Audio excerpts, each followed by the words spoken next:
Hey, vinyl community, it's Dwayne Rock and Doc coming at you this time with a recent online vinyl finds video from June 2026. And again, I've got a huge stack of vinyl that I bought in June, so I'm going to try and go through this as quickly as possible so this video isn't too terribly long. So let's see how I make out with that. Anyways, first up is a place in Manitoba that I get stuff from usually on a monthly basis. It's called Vinyl Experience.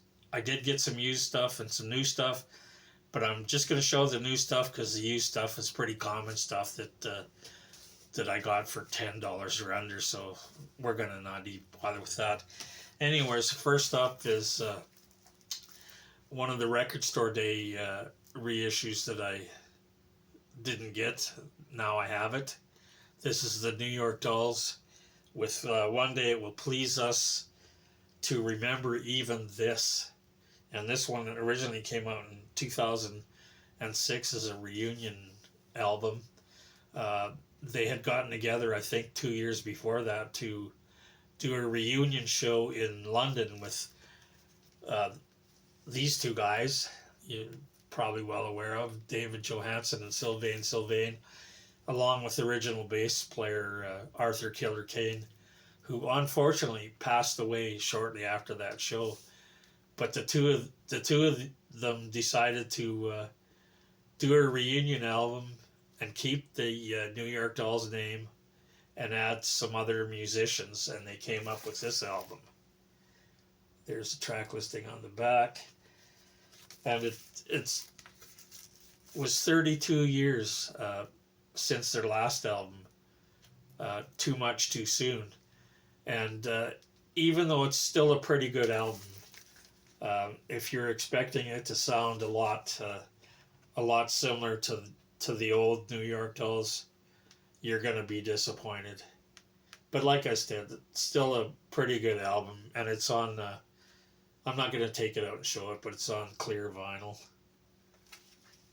And I'm not gonna do that with most colored vinyls in this video unless there's something really neat about them.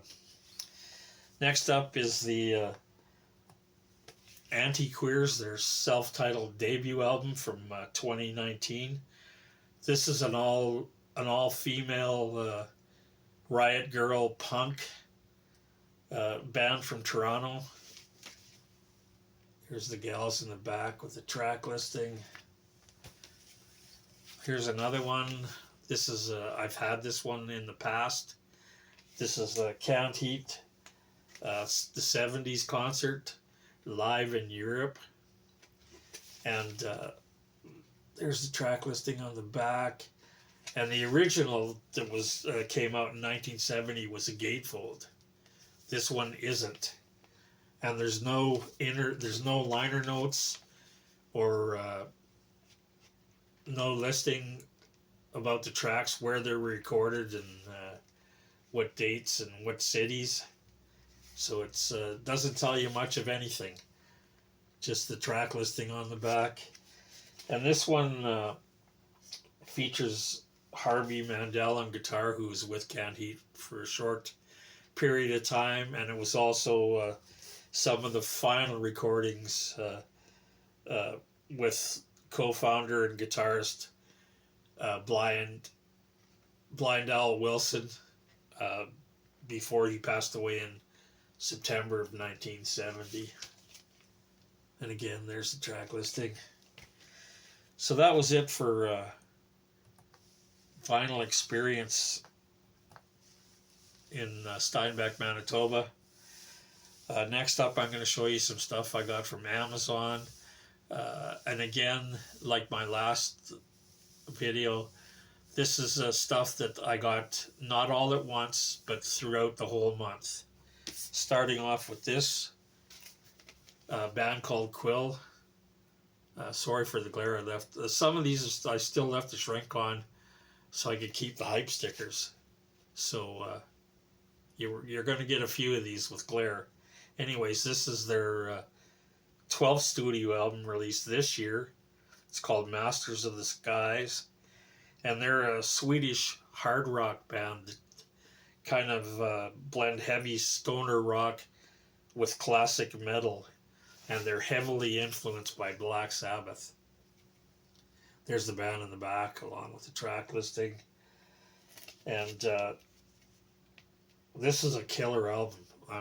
I was so impressed with this album that I am definitely going to try and pick up some of their other albums. And as the hype sticker says, it's 500 copies on clear petrol vinyl. And I don't know, I've never been to Europe, but is the petrol in Europe green? So, like I said, I've never been over there, so I don't know. But they call that clear petrol vinyl. Then I also, this was one I pre-ordered.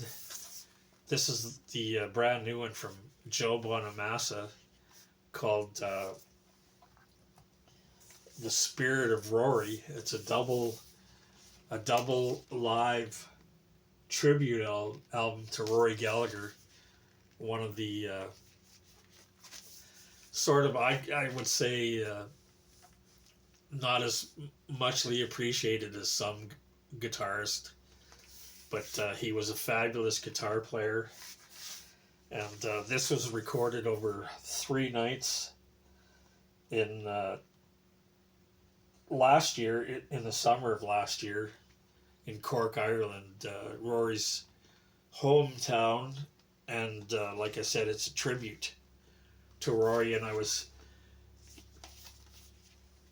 there's a track listing on the back. I was ready to be kind of disappointed because Joe Bonamassa's last few albums have been pretty polished with strings and horns and that stuff. So I was hoping he didn't do the polished version of the band for this thing, and luckily he didn't. He's just a straightforward blues rock album and band. He does, like I said, all either Rory's tunes or tunes that Rory covered, but he does it in his own way. And also got a couple of albums from the Morlocks that I've been looking for. These are reissues.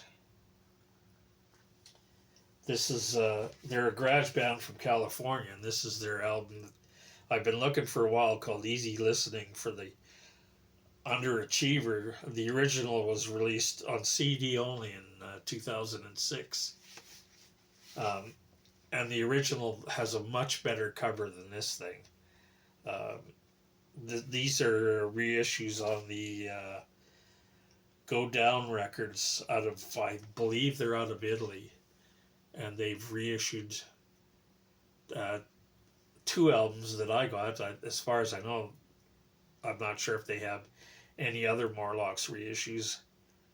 But the reason I originally wanted this album was for they do a killer cover version of Flamin' Groovy's Teenage Head. And it's worth the price of admission just for that track. But the whole album is just killer. And unfortunately, with this album, and same with this one, and they're both this ugly black color on this really glossy jacket finish, the type of finish that when you pick it up, you leave fingerprints behind. But this is another reissue. The original came out in 2010.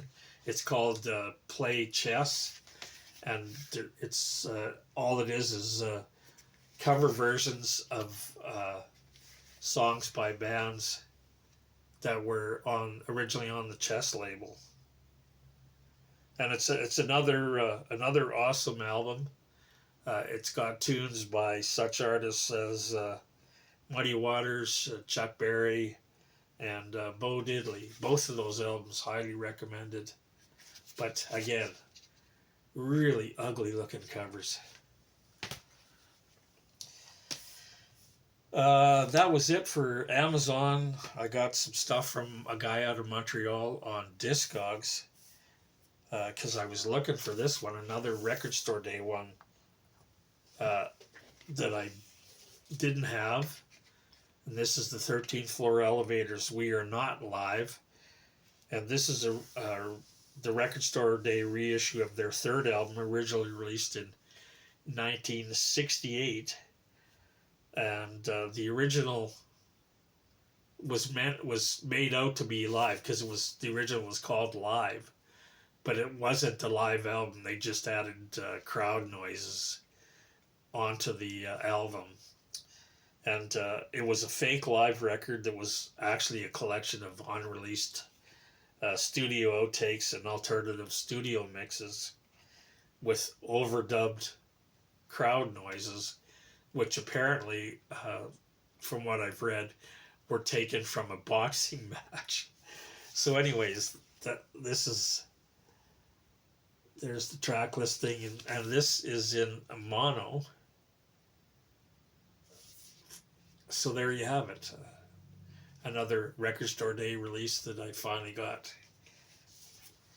Then I also got, from the same guy, I got a couple other things.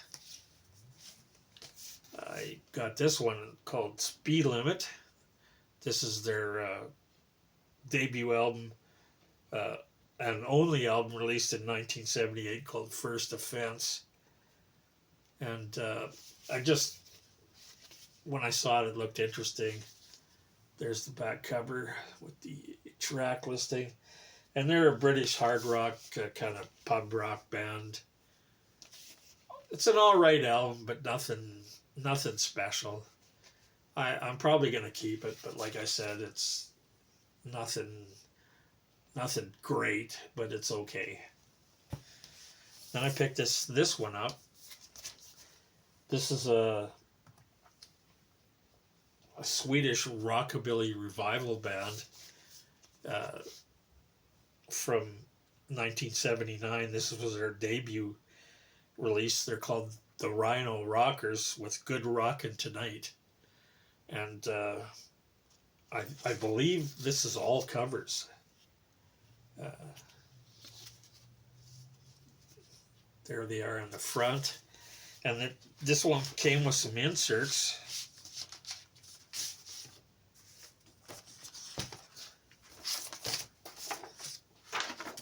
All in Swedish, so I have no idea what any of this says.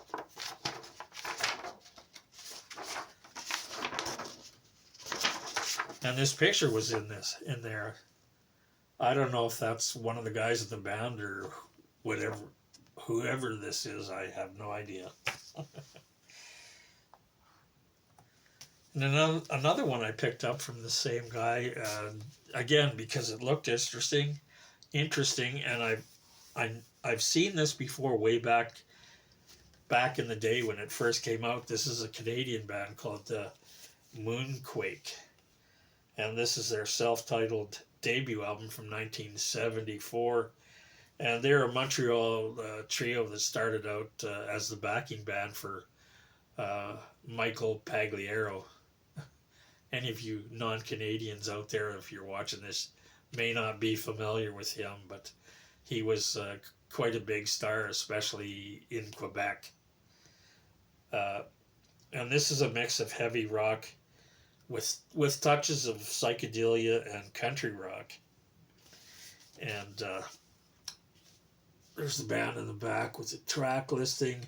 And they released one other album in 1975 called Starstruck, and I don't know if I'm even going to try and pick that one up. I do like this album, but the Starstruck album I read was kind of on the commercial side with strings and horns, so I might pass on that one.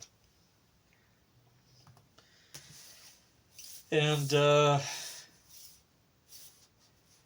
also got another Black Sabbath bootleg. You might have saw either the last video or the one before. I had another Black Sabbath recorded in the same year. This was called Live in Lusana, if I'm pronouncing it correct.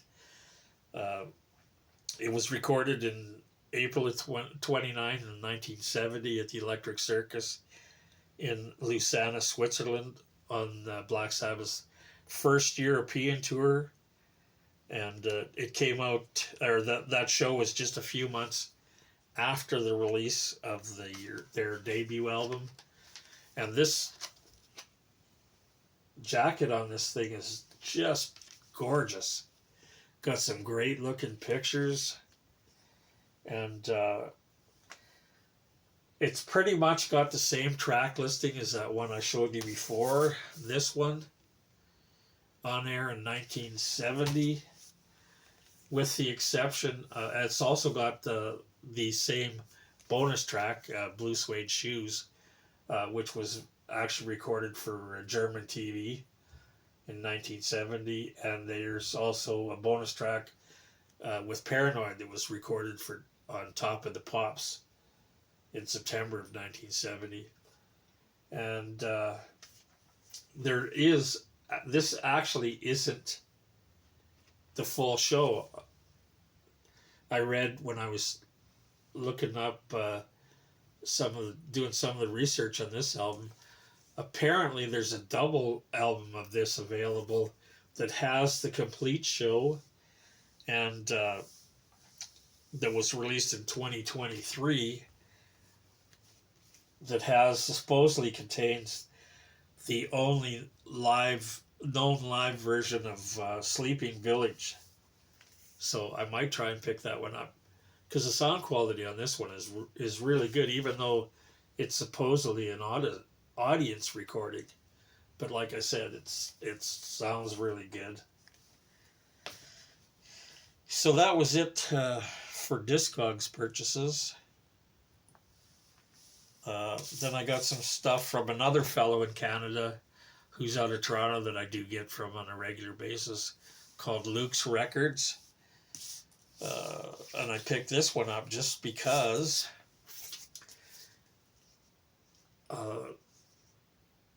this is Budgie's 1980 4-track EP called If Swallowed Do Not Induce Vomiting.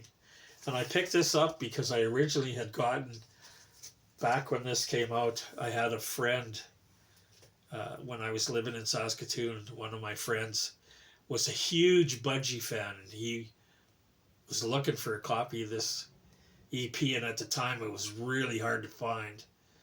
And I had gone down to LA, and any of the stores I went into, I asked about it, and nobody had it. But one of the stores I went into, one of the girls that worked there, when I asked about it, she said, "Oh, I have a copy at home. It's not for sale, but if you have a copy of War Pigs, the band from Toronto, that came out also in 1970, I believe, came out in 1970, she was interested in trading for that." So when I got home, I sent that to her, and she sent not this copy, but a copy, and I gave it to my friend for his birthday. So when I saw this at Luke's, I figured I don't even have a copy of this, so I'll jump on it. And this like I said, came out in 1980, and it was sort of the official recording with new guitarist Big John Thomas, who replaced the departing Tony Borg. And this came out in between Impeccable and Power Slave. And it's back to the heaviness that sort of was lacking on Impeccable, which isn't one of my favorite Budgie albums, and foreshadows the release of Power Slave, or Power Supply. Sorry, Power Slave is Iron Maiden. But Power Supply, which was a lot heavier than Budgie had been doing for a while, and happens to be one of my, besides the first three Budgie albums happens to be one of my favorite Budgie albums. So if you ever see Power Supply, pick it up. It's a great album. Back to the heaviness. And I don't believe, other than appearing on bonus tracks, I don't think these came out in anything else other than this EP. Also picked this one up. This is the $1 Billion Babies with their self-titled and only album called Battle Axe, which came out in 1977, and you might know that this is the three of the former members of the Alice Cooper band who got together and formed this band after Alice decided to go solo. It's a hard rock, kind of arena rock album. Not the greatest, but it has its moments. There's a couple of decent tracks on side 2, has some of the better tracks, but not enough to make this a must-have album. There's the band and the track listing on the back. And this album bombed commercially, and the band never got around to making a second album. And again, do I really need another Rolling Stones greatest hits type of album? Well, I guess I do. This is a UK only double album, and funnily enough, it's on K-Tel. But this gathers almost all of their 60s Decca mono singles. There's the track listing. And like I said, most of this stuff is in mono. There's the inside jacket with a little blurb. So there's another Stones greatest hits. And speaking of the Stones, I picked this one up too, just because I have a reissue of this, but I wanted to get an original copy. I think this is a first UK pressing, and I'm not one of those guys that's really gung ho about having first pressings, but I did want to get an original one of this one. This is the Through the Past Darkly album, but this has the original inner sleeve cut in the hexagon, and I just put it in this sleeve. There's the Decca label. And what's one of my videos without some comps? You know how much I love comps. I picked up a couple of comps. These are all British compilations. This first one is a sampler from the Track Records label. This is called Backtrack 1, and I believe they released, I think it shows you on the back, yeah, they released 6 of them, or there's the track listing. Most of this is like, there's Hendrix and The Who and Arthur Brown, and then a couple other people on here. And I got another comp album. This one's called Bumpers. It's another sampler, this time from the Island record label. This came out in 1970. It's a double LP. There's some pictures of some of the bands that are on this thing, but they don't tell you, like, there's no identification who the bands are. There's no liner notes. I guess even it never had liner notes. There's the bands in the back that appear in this thing, and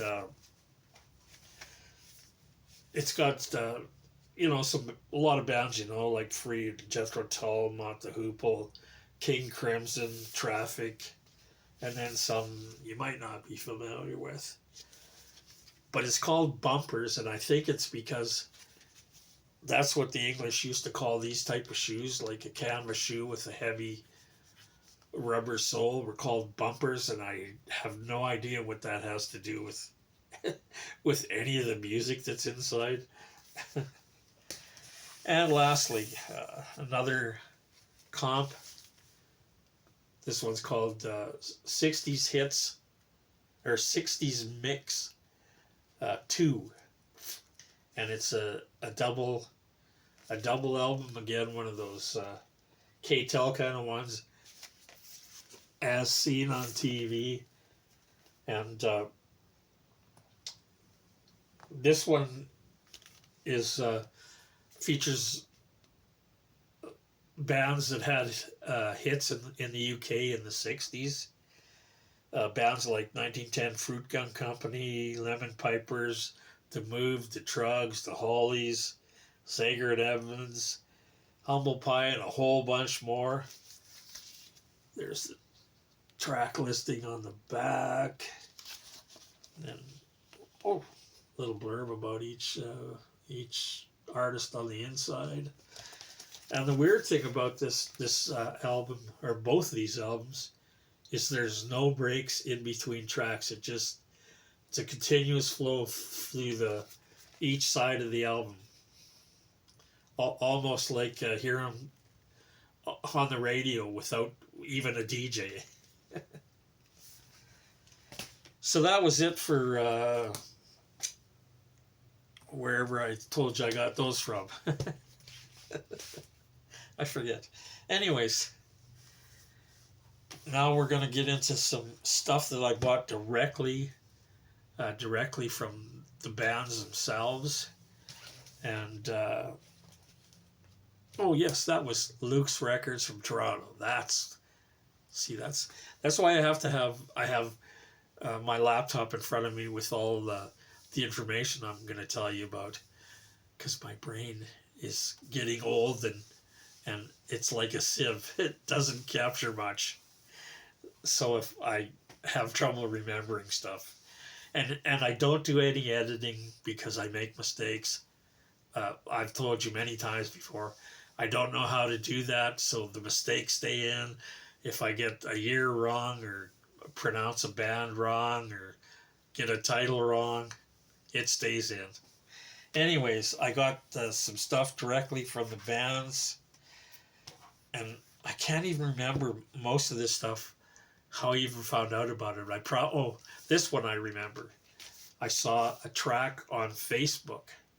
They were promoting this album. There was a track on Facebook. The band is called, if I'm pronouncing it right, Gozu. This is obviously their 6th album. And I love the artwork on this thing.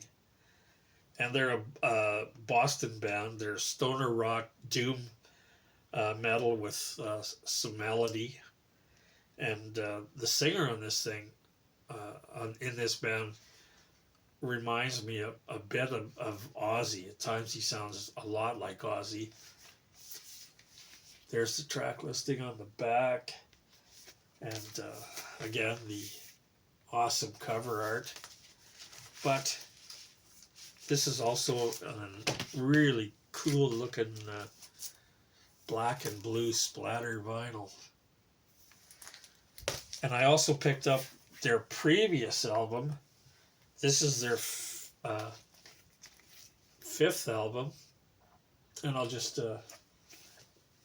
read you the hype sticker. It says, very heavy and groovy oriented 5th album. Their signature combination of fuzzy 70s inspired riffs and catchy grunge-esque vocal melodies. Limited to 500 copies worldwide on blue and white melt vinyl. There's the back cover with the track listing. And again, another really cool looking color vinyl. This is on the white and blue melt, and it's actually different on each side. That is so cool. Another band, and I think all of these bands I saw on Facebook, I saw clips on Facebook. This is a band, a Canadian band. This is their debut album from last year. They're called Dr. Tongue, and the album is called 3D House of Mayhem. And again, great artwork. There's the back, the track listing. And they're a band from Hamilton, Ontario, with a mix of rock, funk, and soul. And when I got this, they also threw in a CD version of the album and a air freshener that's now in my car, making my car smell all pretty. Anyways, I'm really liking this album. Every time I hear it, I was kind of iffy the first time I heard it because it's not really my wheelhouse of stuff I listen to. But the more I listen to it, the better I like it. Anyways, that's Dr. Tongue with 3D House of Mayhem. And another band, also from the same area that Dr. Tongue is from, I picked up both their albums. The band is called Elephant and Stars. This is their first one, called Under the Earth and Above Heaven, which was released last year. This is their new one that just came out this year. This one's called Philistine Vulgarity. And they're an indie rock with touches of punk pop. And I'm not really sure why I picked this up. I must have heard a track off of one of the albums that I really liked. Because this, again, is stuff that I'm not really into. It's like I said, indie rock, and I'm not big on indie rock. But I'll give it a few more listens, see if it grows on me like the Dr. Tongue album did. And I don't know if I showed you the track listing. There's the new album. There's the album from last year. And they're both signed by all the band members. So anyway, oh no, one more. Almost forgot. I'll always forget when I have singles and CDs, but I have one CD that I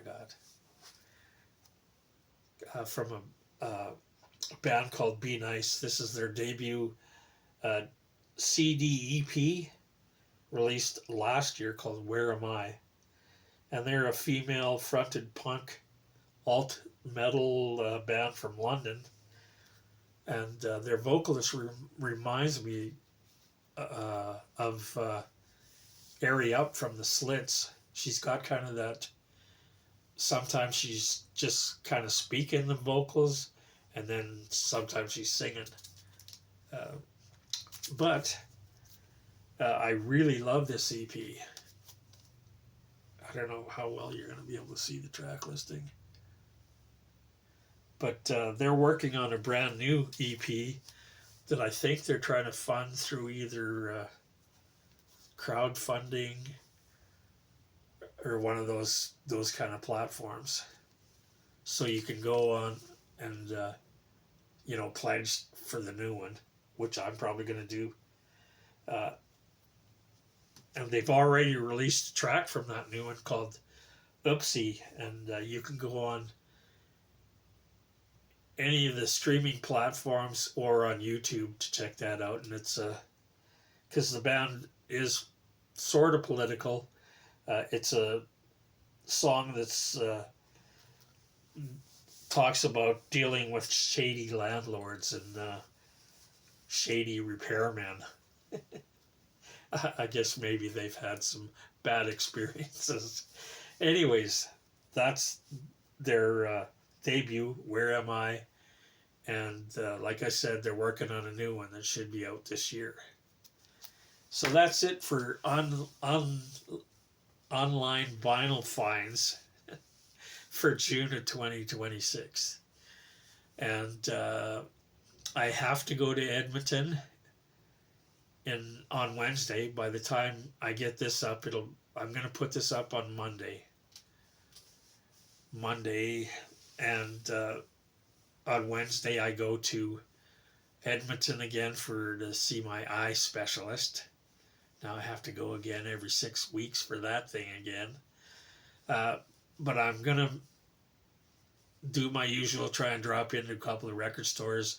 If you saw my last video, I think, no, you didn't. I didn't mention the last video. Last time I was there, the last eye doctor visit, I try and always hit up one of my favorite stores called Free Cloud Records when I'm in Edmonton. But last time I forgot that he closed on Tuesdays, and I had made the appointment for Tuesday.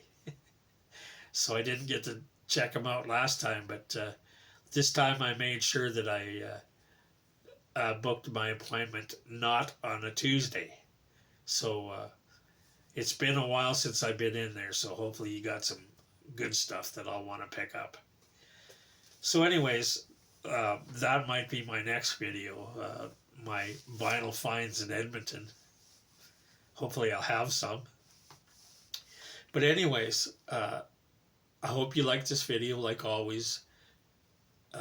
If you did, and you're not a subscriber, subscribe, hit the like button, hit the notification button so they'll notify you when I do another one, which hopefully will be sooner than the way they've been coming out lately. I've got a lot of things going on right now. My wife is in the hospital. She's been there for 3 weeks, but she's hopefully going to be out next week. I got the trip to Edmonton for the eye doctor, and I just got in a big shipment of records. If you saw one of my last videos, I was in Calgary at the Music Collector Show. I took some vintage punk 45s that everybody was going crazy with. So when I came back, one of the guys that bought a whole bunch of stuff when I was in Calgary wanted more. So I traded him $3,000 worth of singles for $3,000 worth of records, and I just got them. You can't see them. There's 2 crates of them right there. Stuff that I got for resale, and then I picked out a pile of stuff I'm keeping for myself. So I might add that, the stuff I'm keeping, I might add with the, hopefully with the recent vinyl finds in Edmonton. Anyways, this is getting long again. So I'm going to cut it off now, and like always, stay safe, stay healthy, and we'll see you in the next video, which hopefully doesn't take me that long.